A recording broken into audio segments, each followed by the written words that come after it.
There are countries you love because you were born in their legacy. And then there are the countries you choose to love with deliberate passion. I should know, since this is precisely my story.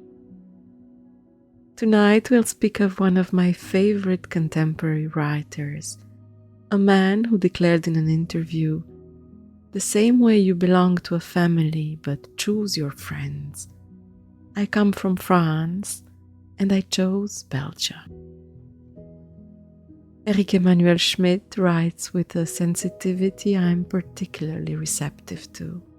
His novels are always evocative, not only of places or people, but of those subtle feelings that guide our existence, as if his artistic superpower were the ability to name the precise emotional state that corresponds to every situation. He writes in the language of the heart, where longing meets understanding, where sorrow transforms into grace. For my Belgian adventure, I chose a novel that would immerse me in his vision of the culture. What I found became an instant favorite, one to place high up on my shelf of the greats. La Femme au Miroir, translated into English as Three Women in a Mirror.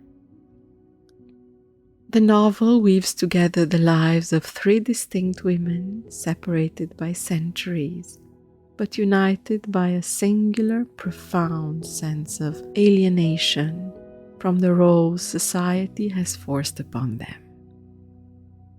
In Renaissance Bruges, Anne is a dreamer who feels a mystical connection to nature and flees a forced marriage to escape the strictures of her community.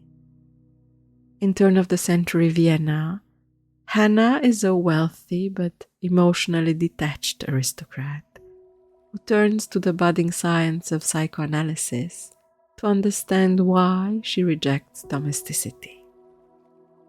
And in modern-day Hollywood, Anny is a world-famous superstar who uses drugs to cope with the hollowness of her fabricated public persona. Alternating between these three timelines, the novel follows their parallel struggles as they confront the mirror, the disconnect between their external images and their internal truths, and risk everything to break free and find their authentic selves. Each story felt so evocative of women's destinies that remain contemporary despite the centuries between them. I recognized friends, I recognized myself at times. The narrative of what it means to be a woman in the world, I realized, is as old as time itself. And I couldn't help but feel grateful that this story was written by a man. Proof that women's concerns are, more than ever, everyone's concerns. That empathy need not wear a single face. That understanding can cross even the oldest boundaries. This is the type of novel one could spoil by revealing too much. So without going into detail, I'll say only this.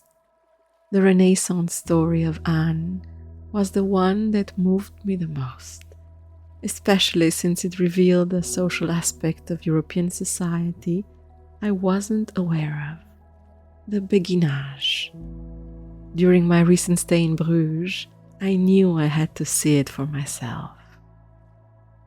Beguinages were semi-monastic communities where women, called Begin, lived together in devotion and service, but without taking permanent vows.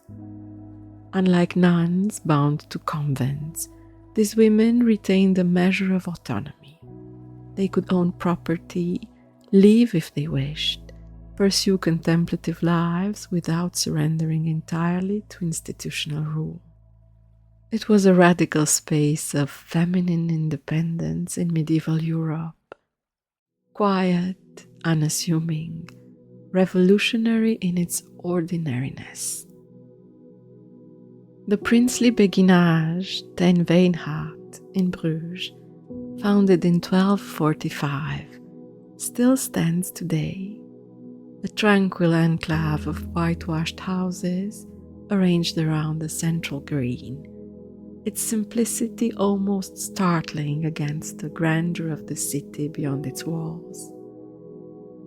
Recognized as a UNESCO World Heritage Site, the Beguinage no longer houses Beguine themselves. Instead, a small community of Benedictine nuns inhabits the space, preserving its spirit of contemplative silence. The atmosphere today is slightly less peaceful, unfortunately.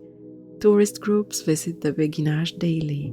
It's open to all, free of charge. But their guides don't always provide the context needed to understand that this is a place of silence. Still, when you manage to move away from the crowds, when you slip into one of the quieter corners or pause beside the small chapel, you can recreate the atmosphere in your mind. You can feel what it must have been like to live here. A life measured not by ambition or spectacle, but by breath, by prayer, by the soft rhythm of days passing like water. Moving between the houses of the Beguine, I thought of Anne, a destiny of enlightenment that went beyond reason, an instinctive connection to a divinity that needs no definition, cult, or worship. She is a woman who finds God not in doctrine, but in stillness, not in sermons, but in the space between words. Schmitt's character embodies what I believe to be the most authentic form of spirituality, the kind that flows freely between what we define as the self and the rest of the world, until its perpetual flux unites everything into the obvious, that we are all but one, that separation is the illusion, that love, in its truest form, is simply recognition.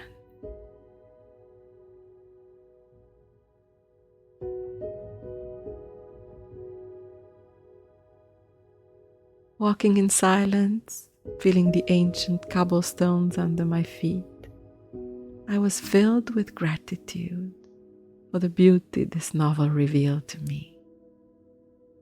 Three destinies united by an eternal energy, one that comes from the beginning of time, the same one that moves me to tears as I close the book, and that will continue to nourish the world long after we're gone. Translated into more than a dozen languages, this is a book that will move you, enchant you, make you see the women in your life in a different light, and perhaps allow you to understand yourself a little better. It's the kind of novel that doesn't shout its wisdom, but offers it gently, like a hand extended in the dark.